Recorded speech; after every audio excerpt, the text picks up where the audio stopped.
Hello friends, Praveen study classes के YouTube channel में आप सभी का स्वागत है। मेरे प्यारे दोस्त, मैं हूं प्रवीण कुमार और आप सभी को प्यार भरा नमस्कार। दोस्तों, आज है 29 जनवरी 2021 और 29 जनवरी 2021 के सारे मोस्ट इंपॉर्टेंट करंट अफेयर्स के क्वेश्चन के बारे में हम लोग डिटेल से चर्चा करेंगे।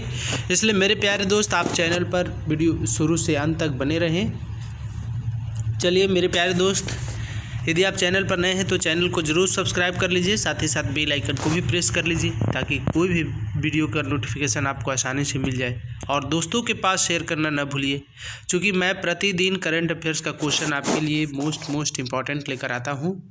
चलिए शुरू करते हैं मेरे प्यारे दोस्त। कहता है, हाल ही में फोटो पहचान पत्र ई-इपिक का इलेक्ट्रॉनिक संस्करण किसने लॉन्च किया?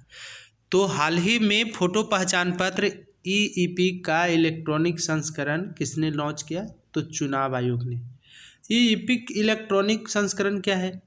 तो वोटर आईडी कार्ड जो है, पहले आप उसको ऑफलाइन प्राप्त करने के लिए कुछ दिन समय का इंतज़ार करते थे, लेकिन अब जो है डायरेक्ट इसको आप मोबाइल से भी अपलोड कर सकते हैं, है ना। ऑनलाइन भी अपलोड करके और अपनी सारी डिटेल्स उससे निकाल सकते हैं। सारे डिटेल्स इसमें आपका रहेगा। इपिक का मतलब क्या हुआ? इपिक का मतलब हुआ क्या? इपिक का मतलब हुआ इलेक्टर फोटो आइडेंटिटी कार्ड। क्या? Elector photo identity card. तो इस अब जो है ये मोबाइल से भी अपलोड किया जा सकता है, उसमें अपने नाम वगैरह कुछ भी सुधारा जा सकता है पहले। अब आधार कार्ड की तरह ही इसे भी आप उपयोग में ला सकते हैं, पहले ऐसा नहीं था। तो ये इपिक इलेक्ट्रॉनिक संस्करण का किसने लॉन्च किया? तो ये किया है चुनाव आयोग ने। चलिए अब आया है चुनाव आयोग। तो चुनाव आयोग के बारे में हम लोग डिटेल से चर्चा करेंगे मेरे प्यारे दोस्त। चुनाव आयोग की स्थापना हुई थी 25 जनवरी 1950 को। कब? 25 जनवरी 1950 को। और अभी हाल ही में हम लोग तो चुनाव आयोग के बारे में पढ़े हैं। चुनाव आयोग के स्थापना दिवस हम लोग, चुनाव आयोग किस दिन मतदाता दिवस किस दिन मनाया जाता है, इसके बारे में हम लोग पढ़े थे। चलिए, तो चुनाव आयोग की स्थापना हुई कब? 25 जनवरी 1950 को। यह एक संवैधानिक संस्था है ना। चुनाव आयोग में एक मुख्य चुनाव आयुक्त और 2 चुनाव आयुक्त होते हैं। मुख्य चुनाव आयुक्त कौन है? सुनील अरोड़ा। और 2 अन्य चुनाव आयुक्त कौन है? तो ये है राजीव कुमार एवं सुशील चंद्रा। चुनाव आयोग का वर्णन संविधान के भाग 15 में किया गया है। चुनाव आयोग का वर्णन संविधान के भाग 15 में किया गया है। ये 324 में चुनाव आयोग का, अनुच्छेद 324 में चुनाव आयोग का वर्णन मिलता है। मुख्य चुनाव आयुक्त का कार्यकाल 6 वर्ष या 65 वर्ष। क्या? मुख्य चुनाव आयुक्त का कार्यकाल 6 वर्ष या 65 वर्ष, दोनों में से जो पहले पूरा हो उसी के आधार पर वो अपना कार्यकाल पूरा करते हैं, मतलब अवकाश ग्रहण करते हैं। और अन्य चुनाव आयुक्त का कार्यकाल, मुख्य चुनाव आयुक्त के बाद जो अन्य चुनाव आयुक्त होंगे उनका कार्यकाल 6 वर्ष या 62 वर्ष, इन दोनों में से जो पहले पूरा हो उसी के आधार पर वो अवकाश ग्रहण करते हैं। पहले चुनाव आयुक्त जो था 1 सदस्यीय था, लेकिन अक्टूबर 1993 के बाद इसे 3 सदस्यीय बना दिया गया। तो इस तरह से मेरे प्यारे दोस्त आप इतना सारी बातें याद रख सकते हैं पहले प्रश्न से। चलिए आगे बात करते हैं। कहता है, हाल ही में एमआई इंडिया, क्या? हाल ही में एमआई इंडिया ने किसके साथ मिलकर शिक्षा हर हाथ के लिए पहल शुरू की है? तो किसके साथ मिलकर? तो ये शुरू किया है सोनू सूद के साथ। एमआई इंडिया ने सोनू सूद के साथ मिलकर के शिक्षा हर हाथ की पहल की शुरुआत की। चलिए आगे बात करते हैं। तीसरा कहता है, हाल ही में धनलक्ष्मी बैंक के MD and CEO, managing director and chief executive officer के रूप में किसे नियुक्त किया गया? तो ये नियुक्त किया गया है जेके सिवन को। किसको? जेके सिवन को। धनलक्ष्मी बैंक की स्थापना कब हुई थी? तो धनलक्ष्मी बैंक की स्थापना हुई थी 1927 में, 1927 में। और इसका मुख्यालय कहाँ है? तो केरल के त्रिशूर में। कहाँ? केरल के त्रिशूर में। चलिए आगे बात करते हैं। कहता है दो एक्सप्रेस वे पर हवाई पट्टी वाला देश का पहला राज्य कौन बना? तो 2 एक्सप्रेस वे पर हवाई पट्टी वाला देश का पहला राज्य कौन बना? तो ये बन गया है उत्तर प्रदेश। ये 2 एक्सप्रेस वे पर हवाई पट्टी क्या है? तो 2 एक्सप्रेस वे पर हवाई पट्टी का मतलब क्या हुआ कि वहाँ से आप मोटर व्हीकल को भी उस रोड पर चला सकते हैं और उस पर इमरजेंसी भी फाइटर प्लेन का लैंडिंग कराया जा सकता है ना।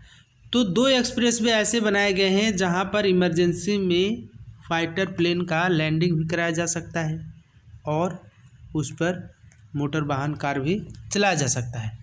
उत्तर प्रदेश में अब ऐसे एक्सप्रेस वे हैं जिन पर हवाई पट्टी भी है और इस पर इमरजेंसी लैंडिंग भी कराई जाएगी फाइटर प्लेन का।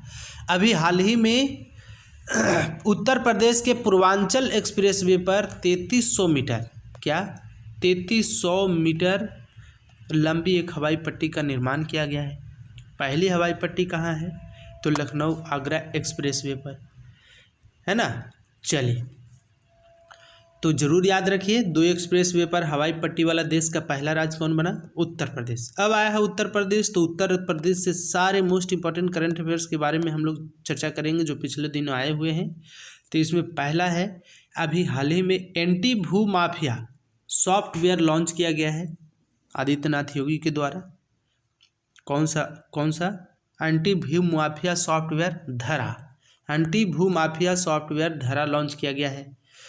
अभ्युदय नामक मुफ्त कोचिंग शुरू किया गया है जहां पर आप वहां के बच्चे को यूपीएससी जेईई और नीट, है ना, जेईई और नीट, इन तीनों के लिए मुफ्त कोचिंग की व्यवस्था कराई जाएगी। साथ ही साथ उसमें ऑफिसर्स लोग भी जाकर के अपना मोटिवेशन, अपना सलाह एडवाइस प्रदान करेंगे कि मैंने कैसे गोल अचीव किया। तो इन सारी बात को तो मुफ्त कोचिंग शुरू किया गया है ना। किस नाम से? अभ्युदय नाम से। चलिए किसान कल्याण योजना की शुरुआत की गई यूपी गवर्नमेंट के द्वारा। माटी कला योजना शुरू किया गया। ये क्या था? तो इसमें जो है जो मिट्टी से बर्तन बनाते हैं कुम्हार जाति वर्ग के लोग, उनको बिना ब्याज का मतलब 0 इंटरेस्ट पर 10,000 रुपये पहले उपलब्ध कराए जाएंगे रोजगार करने के लिए। और भी जानिए दिव्यांगजन शादी प्रोत्साहन योजना शुरू किया गया। दिव्यांगजन शादी प्रोत्साहन योजना। विरासत योजना शुरू की गई विवादित जमीन को मुक्त कराने के लिए। कानपुर में मेगा लेदर पार्क स्थापित किया जा रहा है। बीसी सखी योजना बैंकिंग कॉरपोरेशन महिलाओं को बढ़ावा देने के लिए बीसी सखी योजना की शुरुआत की गई।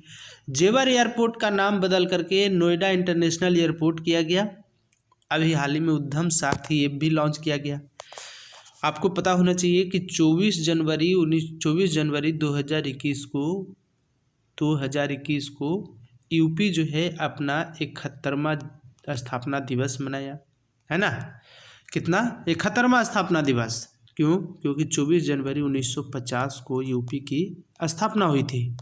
चलिए यूपी के मुख्यमंत्री कौन है? आदित्यनाथ योगी। यूपी के राज्यपाल हैं आनंदीबेन पटेल।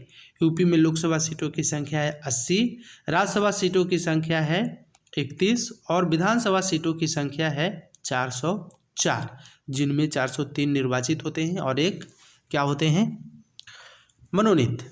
चलिए आगे बात करते हैं। कहता है हाल ही में किसे महावीर चक्र से सम्मानित किया गया? तो हाल ही में किसे महावीर चक्र से सम्मानित किया गया? तो ये सम्मानित किए गए हैं कर्नल संतोष बाबू। क्यों इन्हें सम्मानित किया गया महावीर चक्र से? तो गलवान घाटी में जो संघर्ष हुआ था उसमें ये नायक थे, या ये कहें कि असली हीरो की भूमिका निभाए थे। तो इनकी वीरता के लिए इनको महावीर चक्र से सम्मानित करने की घोषणा की गई है। चलिए और भी जानिए दोस्तों। वीरता पुरस्कार राष्ट्रपति रामनाथ कोविंद जी ने प्रदान किए हैं। दोस्तों वीरता पुरस्कार 2 कैटेगरी में दिए जाते हैं। आप ध्यान से सुनिएगा, आपको मैं पूरी डिटेल के साथ बताऊंगा कि क्या होते हैं। चलिए तो आप सुनते जाइए। कहता है कि एक कौन कौन से कैटेगरी में, 2 कैटेगरी में दिए जाते हैं। पहला कैटेगरी है नॉर्मल कैटेगरी होती है, जिसमें परमवीर चक्र हुआ, महावीर चक्र हुआ और वीर चक्र हुआ। एक होता है शांति, और शांति के लिए अशोक चक्र दिया जाता है, कीर्ति चक्र दिया जाता है और शौर्य चक्र दिया जाता है। मतलब 2 क्या, एक कैटेगरी नॉर्मल कैटेगरी होती है। नॉर्मल कैटेगरी में क्या दिए जाते हैं, तो वीरता के लिए परमवीर चक्र सबसे बड़ा वीरता पुरस्कार है, परमवीर चक्र। और दूसरा होता है महावीर चक्र। क्या होता है, महावीर चक्र। तीसरा होता है जिसको कहते हैं वीर चक्र। क्या, वीर चक्र। तो नॉर्मल कैटेगरी में वीरता के लिए 3 पुरस्कार प्रदान किए जाते हैं। परमवीर चक्र पहला हुआ, दूसरा हुआ महावीर चक्र और तीसरा हुआ वीर चक्र। जब शांति की बात करें, शांति से प्रश्न पूछे, तो शांति के लिए पहले सबसे बड़ा पुरस्कार कौन दिया जाता है, तो अशोक चक्र। क्या, अशोक चक्र। इसके बाद आता है शौर्य कीर्ति चक्र, दूसरा आता है कीर्ति चक्र, उसके बाद आता है तीसरा में आपको शौर्य चक्र। तो इस तरह से 2 कैटेगरी में वीरता पुरस्कार दिए जाते हैं। आप समझ गए होंगे। शांति के लिए अलग दिए जाते हैं, शांति के क्षेत्र में अशोक चक्र, कीर्ति चक्र और शौर्य चक्र दिया जाता है। और परमवीर चक्र नॉर्मल कैटेगरी में कहें तो परमवीर चक्र, महावीर चक्र और वीर चक्र। चलिए अब आगे बात करते हैं। अगला कहता है कि 15 वर्ष से पुराने वाहनों को हटाने के लिए स्क्रैप नीति को किस तारीख से लागू करने की घोषणा की। तो 15 वर्ष से पुराने वाहनों को हटाने के लिए स्क्रैप नीति की घोषणा 1 अप्रैल 2022 से की गई है। किसके द्वारा किया गया है, तो सड़क परिवहन एवं राजमार्ग मंत्री नितिन गडकरी के द्वारा घोषणा की गई कि 1 अप्रैल 2022 से 15 वर्ष पुराने वाहनों को हटाया जाएगा, मतलब स्क्रैप घोषित किया जाएगा। अब आप मोटर बाइक या 4 व्हीलर खरीदने जाएंगे तो उस पर वैलिडिटी लिखा रहेगा कि 15 वर्ष से आप ज़्यादा उसको यूज नहीं कर सकते हैं। ऐसा क्यों किया गया है, तो ऐसा ई वाहनों को बढ़ावा देने के लिए किया गया है। ई वाहनों कहने का मतलब इलेक्ट्रिक वाहन को बढ़ावा देने के लिए 15 वर्ष से पुराने वाहनों को हटाने के लिए स्क्रैप नीति की घोषणा की गई है। कब से, 1 अप्रैल 2022 से। चूँकि कार्बन की उत्सर्जन मात्रा को कम करना है, कितना कम करना है, तो ई वाहन को बढ़ावा दिया जाएगा। क्या दिया जाएगा, ई वाहन को, इलेक्ट्रिक वाहन को बढ़ावा दिया जाएगा। चलिए आगे बात करते हैं।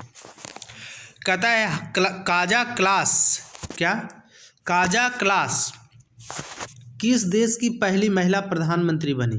तो काजा क्लास किस देश की पहली महिला प्रधानमंत्री बनी, तो ये बनी है एस्टोनिया की। कहाँ की, एस्टोनिया की।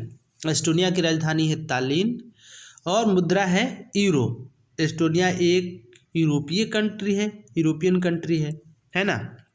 तो ये काजा क्लास यहाँ की पहली महिला प्रधानमंत्री बनी है।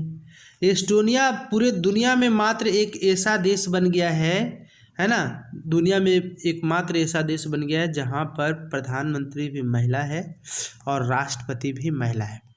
तो महिला प्रधानमंत्री और महिला राष्ट्रपति वाला देश का पूरे दुनिया का पहला अभी वर्तमान में देश कौन बना हुआ है, तो एस्टोनिया। राष्ट्रपति कौन है वहाँ के, तो राष्ट्रपति हैं कस्ट्री।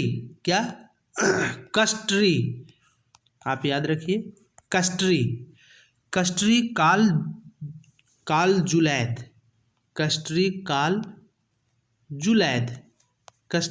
जुलैद एस्टोनिया की राष्ट्रपति है, जबकि काजा क्लास एस्टोनिया की महिला प्रधानमंत्री है। कस्ट्री कालजुलास जुलैद, ये भी है एस्टोनिया की महिला राष्ट्रपति। तो महिला राष्ट्रपति, महिला प्रधानमंत्री वाला अभी पूरे दुनिया में पहला देश कौन बना हुआ है वर्तमान में? तो एस्टोनिया। चलिए आगे बात करते हैं।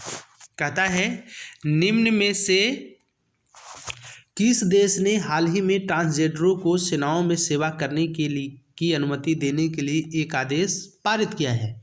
तो किसने पारित किया है? तो क्या है? अमेरिका। मेरे प्यारे दोस्त, बराक ओबामा के समय में ही ट्रांसजेंडरों को सेना में सेवा करने की अनुमति प्रदान की गई थी, लेकिन जैसे ही डोनाल्ड ट्रंप का शासनकाल आया तो डोनाल्ड ट्रंप ने उनके आदेश को खारिज कर दिया। फिर से अब जो है इनका जो बाइडेन का शासन आया है, चूँकि बराक ओबामा के समय में जो बाइडेन उपराष्ट्रपति हुआ करते थे, तो फिर से ये नियम को लागू करने की घोषणा की है। मतलब ट्रांसजेंडरों को सेनाओं में सेवा करने की अनुमति दिया है ना। अब अमेरिका में ट्रांसजेंडर भी सेना में अपनी बहाली हो सकेंगे। चलिए, और भी अमेरिका आया है तो अमेरिका से जान लीजिए। अमेरिका के वर्तमान में राष्ट्रपति हैं जो बाइडेन, 46वें राष्ट्रपति हैं। महिला मतलब उपराष्ट्रपति कौन है? तो कमला हैरिस, 49वें उपराष्ट्रपति हैं कमला हैरिस। चलिए और भी जानिए। अभी भारत के असम में, भारत का असम पहला ऐसा राज्य बना जो सिविल सेवाओं में, क्या सिविल सर्विसेज में जो है ट्रांसजेंडरों को लेने की अनुमति प्रदान की है। सिविल सर्विसेज में भी वो अपना योगदान कर सकते हैं, सेवा दे सकते हैं।